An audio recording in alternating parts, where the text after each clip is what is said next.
우리나라가 보유하고 있는 식물 종자 자원의 규모가 일본을 넘어서 세계 5위가 된 지 무려 4년이 넘었다고 합니다.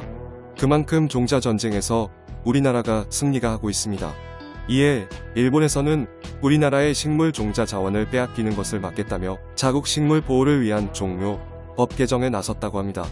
우리나라에서 큰 인기를 끌고 있으며 해외 수출의 효자 상품이 된 샤인머스켓. 샤인머스켓은 껍질째 먹는 씨 없는 청포도 형태로 일반 포도보다 당도가 4에서 5도 높고 그만큼 일반 포도보다 비싸지만 날개 돋친 듯이 팔린다고 합니다. 말 그대로 포도계의 수출과 매출 효자 상품이라고 합니다. 이러한 샤인머스켓이 일본에서 개발된 상품이라면 믿으시겠나요? 이 샤인머스켓은 1988년에 일본에 개발되었고 2006년에 품종 등록이 되었습니다. 우리나라에는 2006년에 종자를 들여올 수 있었다고 합니다. 우리나라의 본격적으로 유통은 2014년이 되어서야 가능했답니다. 현재는 우리나라의 이 샤인머스켓이 전 세계 20여 개국에 팔리고 있으며 특히 중국에서는 한 송이에 5에서 7만 원에 팔리는 명품으로 통한다고 합니다. 일본에서는 샤인머스켓을 한국에 빼앗겼다고 말한다고 합니다. 하지만 현실 내 문제는 바로 일본 내 종료법 문제라고 합니다. 일본은 샤인머스켓의 해외 품종 출원을 하지 않다가 등록기한인 2012년을 넘기게 되면서 자연스럽게 로열티 권리를 잃게 되었다고 합니다. 일본의 품종 등록을 한 지 6년이 지나면 해외 품종 등록이 안 된다고 합니다.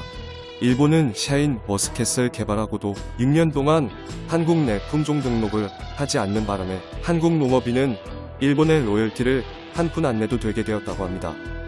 이 상황에 우리나라는 샤인머스켓의 국내 판매는 물론 베트남, 중국 등의 해외 판매를 늘리고 있다고 합니다. 한국 내 농가에서는 샤인머스켓에 대한 로열티를 한 푼도 안 내고 있다고 합니다. 오히려 우리나라에서 개발한 보관 기술을 활용해 품질을 높이고 있다고 합니다.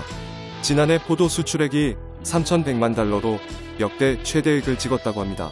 지난해 베트남 샤인머스켓 수출액은 814만 달러, 중국 내 샤인머스켓 수출액도 767만 달러로 전년 대비 35%가량 증가했다고 합니다. 국내에서 꿀고구마로 통하는 고구마 베니 하루카 역시 동일한 상황이라고 합니다.